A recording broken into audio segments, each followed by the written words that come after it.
Hello students, myself Payal Agrawal. Today I will explain the lesson number 4, tribal societies. Tribal societies. What's the meaning of tribals?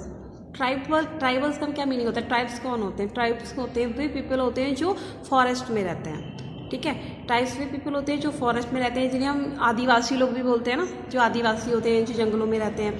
ठीक है. Why the 19th century when British come to India, जब 19th century में British लोग India आए थे, many tribes exist across the country. तो हमारी country में काफ़ी ट्राइब्स थे, मतलब अलग अलग फॉरेस्ट में रहते थे वो लोग. They were involved in a variety of activities, उनकी डिफरेंट एक्टिविटीज़ थी. Some were involved in the agriculture activities, कुछ लोग तो एग्रीकल्चर में इंटरेस्ट लेते थे, मतलब एग्रीकल्चर करते थे, खेती करते थे. Some was herder and other dependent on the forest for the food and shelter. कुछ कौन थे? हर्डर्स थे. वो अपने फूड्स के लिए क्या करते थे?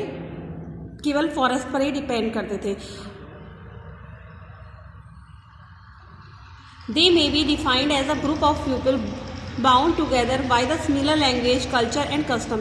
जो पीपल्स होते थे इनका एक ग्रुप होता था. ठीक है, वो एक ग्रुप में रहते थे और उनका जो है सभी का की लैंग्वेज, सभी का कल्चर और सभी के जो कस्टम, जो वो कपड़े पहनते थे ना, वो सबके कैसे होते थे? सेम्स होते थे. Some people group live by herding. Herding में मतलब वो एक हर्डिंग में मतलब हर्डिंग क्या होता है? एक ग्रुप होता है जिसमें कुछ लोग पीपल्स भी होते हैं और उनके साथ उनके कुछ एनिमल्स भी होते हैं. ठीक है, तो वो लोग क्या करते हैं? ग्रुप में रहते हैं और मतलब जंगलों में, मतलब फॉरेस्ट में मूव करते रहते हैं फॉर सर्चिंग द फूड्स. अपनी जो फूड होता है उसके इसको सर्च करने के लिए मूव करते रहते हैं. Some tribal group lived by herding and rearing the animals. क्या करते हैं? वो हर्डिंग में रहते हैं और रेयरिंग करते हैं, एनिमल्स को पालते हैं. They move with their animals, और वो अपने एनिमल्स के साथ क्या करते हैं? मूव करते रहते हैं. Once of the food supply of an area was exhausted. मतलब अगर वो किसी एक एरिया में रह रहे हैं और वहाँ पर जो है उनका जो फूड्स उनको नीड है जिस फूड की, अगर वो खत्म हो जाता है तो वो क्या करते हैं? उस एरिया को छोड़ देते हैं. They move to another area, और दूसरे एरिया में चले जाते हैं. Most of tribal peoples were nomads. जो ट्राइबल्स पीपल होते हैं वो क्या होते हैं? आपके नोमाड्स होते हैं. नोमास्ट कौन होते हैं? नोमाड किसे बोलते हैं? नोमाड्स जो अस्थिरवासी होते हैं या खाना बदोश लोग जो होते हैं, जो खाने की तलाश में अपने एक जगह से दूसरी जगह घूमते रहते हैं, उन लोगों को बोलते हैं nomads. India has been home to several tribes like कॉन्स, Khasis, Santhal and other whose culture over the past 2 centuries have undergone a change. India में जो कुछ ट्राइबल्स हैं उनकी अलग अलग होते हैं ट्राइबल्स. कुछ उनकी मतलब अलग जनजातियाँ होती हैं, जैसे खोन, खासिस, संथाल एंड अदर. जो इनका ये क्या होता है? कल्चर भी थोड़ा सा अब 2 centuries से क्या हो गया? इनका कल्चर कुछ चेंज हो गया है. A large parts of this change occur with the coming of the British. ये जो इनका जो लार्ज पार्ट जो चेंज हुआ था वो कब हुआ था? जब ब्रिटिश लोग आए थे.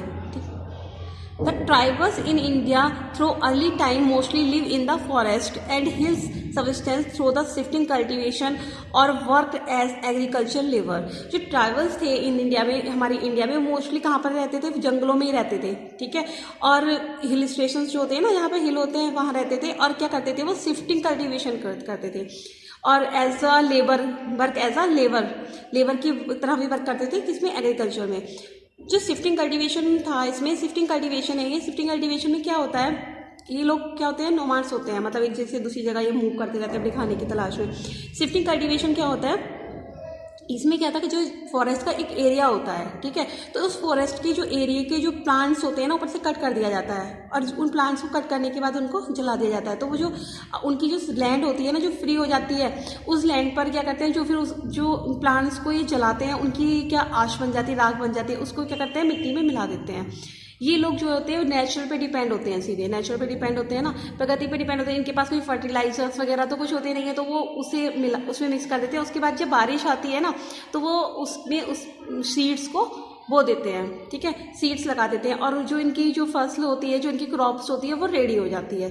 उसके बाद ये ऐसा ज़्यादा से ज़्यादा एक लैंड पर 3 to 4 years तक करते हैं, बस ऐसा. उसके बाद क्या करते हैं? ये शिफ्ट कर देते हैं, मतलब जब 3-4 टाइम्स जब वो उस पर क्रॉप ग्रो कर लेते हैं, तो जो सॉइल होती है ना, उसकी फर्टिलिटी कम हो जाती है. अब जब सॉइल की फर्टिलिटी कम हो जाती है तो उस पर बहुत अच्छा ग्रो नहीं हो पाती, क्रॉप्स जो है ग्रो नहीं हो पाती हैं, तो ये क्या करते हैं फिर दूसरे एरिया में चले जाते हैं, फिर वहाँ पर ये इसी टाइप से शिफ्ट कल्टिवेशन करते हैं। मतलब ये एक जगह नहीं रहते हैं, ऐसे ही जगह जगह मूव करते रहते हैं, ठीक है। Later on they also work as coolie recruited for the work of distance plantation mining and factories.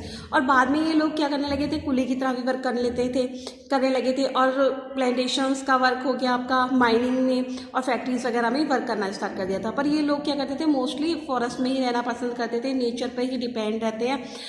इन्हें जिस भी चीज़ की नीड होती है, फूड्स हैं जो भी है, हनी है, इन सब चीज़ों को ईट्स करते हैं। मतलब ये ट्राइबल लोग होते हैं ना, इन्हें फॉरेस्ट में रहना पसंद होता है। और ये जैसे कोई बाहरी लोग हो गए, जैसे मान लीजिए हमारे देश में ब्रिटिश आए थे, ये बाहर के थे, उन लोगों का आना इनको अपने एरिया में पसंद नहीं आता है, ठीक है। कोई इनके काम में, इनके एरिया में दखल अंदाजी करे, वो इन लोगों को बिल्कुल पसंद नहीं होता। नेक्स्ट टॉपिक है चेंजेस इन ट्राइबल लाइफ। इसको हम नेक्स्ट वीडियो में एक्सप्लेन करेंगे।